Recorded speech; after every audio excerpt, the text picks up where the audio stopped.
பார்க்க இருக்கோம்.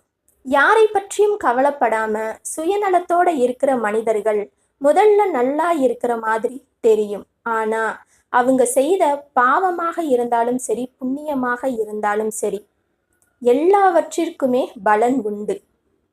அதுவும் இது கலிகாலம். ஒவ்வொரு காலத்திற்கும் ஒவ்வொரு குணாதிசயமுள்ள மனிதர்கள் இருப்பாங்க. இந்த கலிகாலத்துல சுயநலம் மிக்க மனிதர்கள் அதிகமாக இருப்பாங்க. இந்த கலிகாலத்துல நல்லவங்களுக்கு அதிக சோதனைகள் வரும். நல்லவங்க முதல்ல கஷ்டப்படுற மாதிரி தெரிஞ்சாலும் இறைவன் மீது நம்பிக்கை கொண்டு நல்ல எண்ணங்களோடு இருக்கும் மனிதர்களுக்கு இறைவன் நிச்சயமாகவே அருளும் ஆசியும் புரிவார்.